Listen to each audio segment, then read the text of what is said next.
Good morning students. कल हमने इस टॉपिक पर ख़त्म किया था अपना chapter revenue curve under monopoly, जहाँ पर हमने पढ़ा था। एक बार हम क्विक रिविजन कर लेते हैं। Where A R curve slopes downward from left to right means in order to sell more product price must be reduced. Monopolist is price maker as he is single seller in the market. He can fix any price. Negative relationship between price of the product and demand of the product. In monopoly market, where AR curve or demand curve, price line slopes downward and hence AR slopes downward. So MR also slopes downward and faster than AR curve, that is MR is less than AR. इसका हम diagrammatic illustration जो हमें कल देखना था, पहले हम tabular देख लेते हैं। This is your firms under monopoly, ठीक है, फर्म रेवेन्यू अंडर मोनोपोली। यहाँ पर क्या होता है, प्राइसेस बढ़े घटे कोई फर्क नहीं पड़ता, क्योंकि जो प्रोड्यूसर है वो यहाँ पर प्राइस मेकर है, क्योंकि कोई भी क्लोज सब्सटीट्यूट मार्केट में अवेलेबल नहीं है। क्वांटिटी आप देख रहे हैं 1 2 3 4, प्राइसेस आप देख रहे हैं 10 9 8 7। यहाँ पे डिक्रीजिंग प्राइसेस के केस में आपको बताया गया है, जहाँ पर टोटल रेवेन्यू आपकी हो रही है 10 18 24 28। एमआर अगर आप डिराइव करेंगे टीआर से तो आपको यहाँ पे निकलेगा 10 8 6 4, मतलब कि एआर यहाँ पे डिमिनिश कर रहा है, आपका एमआर भी डिमिनिश कर रहा है, लेकिन एमआर जो है वो ज़्यादा रेट पे डिमिनिश कर रहा है। जहाँ पहले आपने स्टार्टिंग दोनों 10 से की थी एआर और एमआर ने, एआर सिर्फ 1 यूनिट से फॉल किया लेकिन एमआर 2 यूनिट से फॉल किया। फिर अगेन एआर 1 यूनिट से फॉल किया और एमआर 2 यूनिट से फॉल किया। So this is all we try to explain कि एमआर और एआर दोनों यहाँ पे फॉल करेंगे, लेकिन एआर जिस रेशियो पे फॉल करेगा वो यहाँ पे ज़्यादा होगा। And hence in firms revenue under monopoly competition आप ये ऑब्जर्व करेंगे कि MR is less than AR, और ये इनका डायग्रामेटिक रिप्रेजेंटेशन होता है। As the producer increases the price he sells lower quantity, ठीक है, जैसे ही वो प्राइस को बढ़ाएगा वहाँ पर जो क्वांटिटी है वो लोअर हो जाएगी, क्योंकि अब या तो लोग उसी पर खरीदें या तो वो नहीं खरीदेंगे। Thus, it shows inverse relationship between price and output.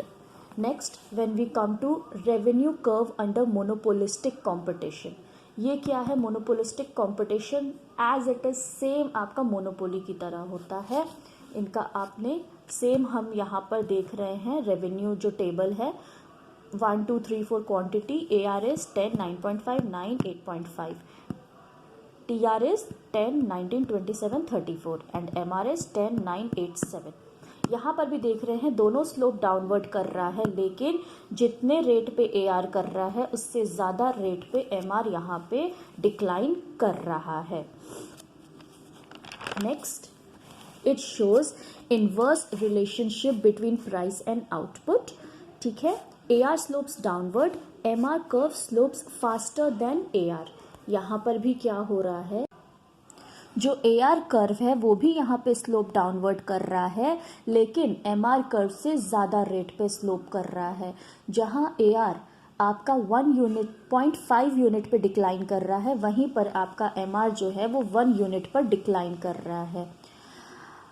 Under monopolistic competition की अगर हम बात करें, AR curve is more elastic, ठीक है। अगर हम मोनोपोलिस्टिक कंपटीशन की बात करें तो AR कर्व जो है वो मोर इलास्टिक है, मतलब in monopolistic market the changes in demand due to price is relatively high in relation to monopoly, because monopolistic competition markets have close substitutes. अब हमने ये तो पढ़ लिया कि MR और AR का जो रिलेशन है वो यहाँ पे लगभग बराबर है आपके you could say as monopoly, लेकिन मोनोपोलिस्टिक कंपटीशन में एक प्रॉब्लम क्या आ जाती है कि जहाँ डिमांड प्राइस के रिलेशन में बहुत ज़्यादा चेंज होती है। अगर थोड़ा सा आपने प्राइस चेंज किया तो डिमांड बहुत ज़्यादा फ्लक्चुएट कर सकता है, क्योंकि जो मोनोपोलिस्टिक आपका कंपटीशन होता है वहाँ पर होमोजीनियस प्रोडक्ट होते हैं और क्लोज सब्स्टिट्यूट्स अवेलेबल होते हैं। अगर मैगी की आपने रेट बढ़ा दी ज़्यादा, 5-10 रुपये बढ़ाएंगे तो ज़्यादा फ़र्क नहीं पड़ेगा, लेकिन अगर आपने ज़्यादा बढ़ा दिया तो क्या होगा, लोग वाई वाई पे, yippee पे और डिफरेंट टाइप के जो नूडल्स हैं उस पे शिफ्ट कर जाएंगे। सो मोनोपोलिस्टिक में और मोनोपोली में बस एक ये डिफरेंस है कि उनके क्लोज सब्स्टिट्यूट जो है मोनोपोलिस्टिक कंपटीशन मार्केट के वो अवेलेबल होते हैं। अब इलास्टिसिटी एक बार देख लेते हैं हम तीनों फॉर्म ऑफ मार्केट की।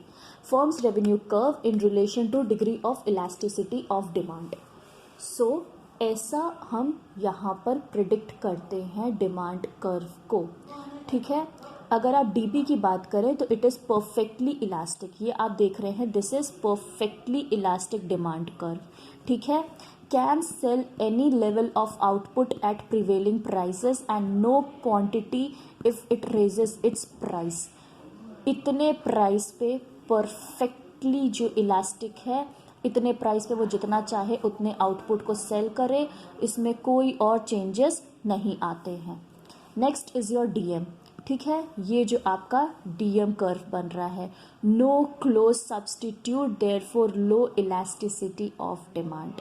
यहाँ पे कोई भी डिग्री ऑफ रिस्पॉन्सिवनेस में चेंज नहीं आएगा प्राइस की वजह से, क्योंकि कोई क्लोज सब्स्टिट्यूट अवेलेबल नहीं है and this is the monopoly market. अब अगर हम आते हैं, ये हम बात कर रहे हैं डीएमसी की। What is DMC? It is the high elasticity of demand, ठीक है। यहाँ पर हाई इलास्टिसिटी ऑफ डिमांड इस पर क्यों प्रिवेल कर रहा है इन मोनोपोलिस्टिक कंपटीशन? क्योंकि इस केस में क्या हो रहा है कि क्लोज सब्स्टिट्यूट्स जो हैं दे आर अवेलेबल। जहाँ क्लोज सब्स्टिट्यूट अवेलेबल होंगे वहाँ पर बहुत ज़्यादा प्रॉब्लम हो जाएगी, क्योंकि वहाँ पर हम जैसे ही हमने प्राइसेस में थोड़ा सा चेंज किया, बहुत ज़्यादा वहाँ पे हमारी डिमांड में चेंज हो जाएगी and that is why it is called highly elasticity of demand. थोड़ा सा प्राइस चेंज किया कि पूरी की पूरी हमारी डिमांड में फ्लक्चुएशंस आ जाएंगे। So this brings to the end of this chapter total revenue, marginal revenue and average revenue के रिलेशन में। यहाँ पे एक बार हम देख लेते हैं कॉन्सेप्ट ऑफ रेवेन्यू में हमने क्या क्या रिवाइज किया। हमने रेवेन्यू देखा, 3 टाइप्स के रेवेन्यू हमने रिवाइज किया, that is total revenue, marginal revenue and average revenue. तीनों को हम डेरिवेशन कैसे होता है हमने ये देखा।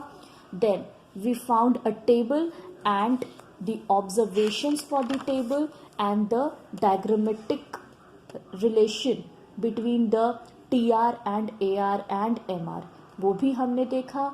AR जब कांस्टेंट नहीं होता है उस केस में हमारे क्या ऑब्जर्वेशंस होते हैं, जब MR आपका नेगेटिव होता है तब क्या ऑब्जर्वेशंस होते हैं। उस रिलेशन में हमने TR, MR और AR को रिवाइज किया and then These are the revenue curve in different forms of market जो हमने पढ़ा, perfectly competitive market, monopoly market and monopolistic competitive market। इसमें हमने diagrammatic illustration देखा for your perfect competition, then we went to the points of monopoly and the diagrammatic presentation of monopoly market, then we went through the observations of the monopolistic competition and then we went through the degree of elasticity of the 3 markets in relation to the price कि क्या क्या changes आते हैं, and this brings to end of this chapter।